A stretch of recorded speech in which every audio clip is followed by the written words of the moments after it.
বিনোদন শিল্পে যারা অসাধারণ অবদান রেখেছেন তাদেরকে বিশেষ সম্মানে সম্মানিত করার জন্য Bangladesh institute of film and arts আয়োজিত চতুর্থ বাইফা অ্যাওয়ার্ডস 2025 আয়োজিত হচ্ছে বাংলাদেশ চীন মৈত্রী সম্মেলন কেন্দ্রে। কারা কারা পাচ্ছেন সেই পুরস্কার দেখাতে আমরা চলে এসেছি সেখানে।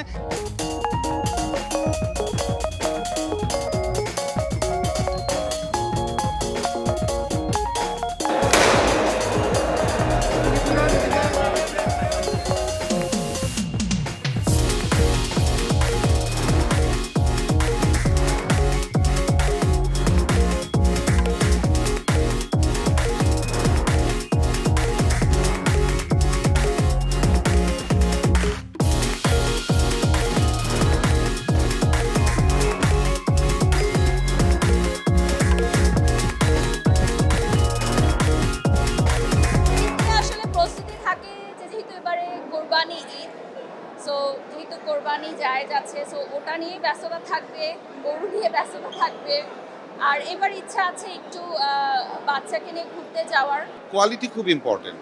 এখন আরো অনেকগুলো আসুক, আরো 10টা আসুক, কিন্তু কোয়ালিটিটা ধরে রেখে সামনে আগানোটা খুব ইম্পর্টেন্ট। কারণ আপনি যেই শিল্পীকে আপনি অনুপ্রাণিত করার জন্য এখানে আনবেন, তাকে যদি আপনি সুন্দর একটা পরিবেশ দিতে না পারেন, তাহলে তো আসলে সেই অনুপ্রাণিত জায়গায় উল্টা আরো মানে কি বলবো, ডিসস্যাটিসফাইড হয়ে এখান থেকে চলে যাবে। আমার কাছে মনে হয় যে এটা আমাদের মেইন প্রফেশন, যে আমি অপু বিশ্বাস বা আমি চিত্রনায়িকা বা আমার ছবি জগনের কাজ, পাশাপাশি বিজনেসটাও কিন্তু আমাদের একটা যুক্ত হওয়া উচিত যখন আমাদের দায়িত্ব জায়গাটা বেড়ে যায়।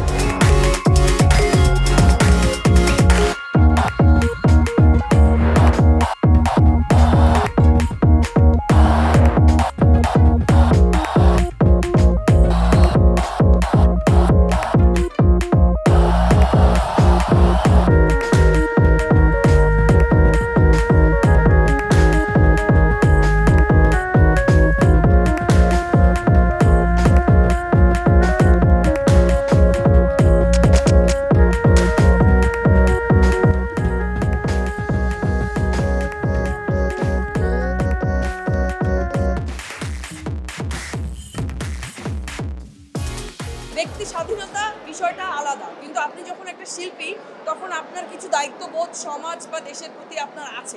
সবাই হচ্ছে গিয়ে সেজেগুজে আসে, অনেকটা ঈদের আমেজের মতো একটা ভাইব পাওয়া যায় এবং অনেক পারফরমেন্স হয়, গান হয়। আমি খুব এনজয় করি আর্ট প্রোগ্রাম। যারা নমিনেটেড হয়েছেন তাদের প্রত্যেকের জন্য অভিনন্দন থাকবে, এবং যারা পুরস্কৃত হননি তারা তাদের কাজের উৎসাহ আরও বাড়বে, তারা ভবিষ্যতে আরও ভালো ভালো কাজ করবেন, এটি আমার প্রত্যাশা।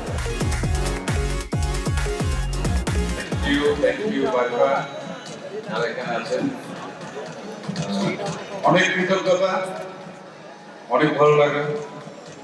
আমি আসলে এই পুরস্কারটা পেলাম যে আজকের জন্য ফারুকির ডিরেকশন ছিল মনোগ্রামের, মনোগ্রামের টোটাল টিম মেম্বারদেরকে আমি আমার কৃতজ্ঞতা এবং ভালোবাসা জানাই।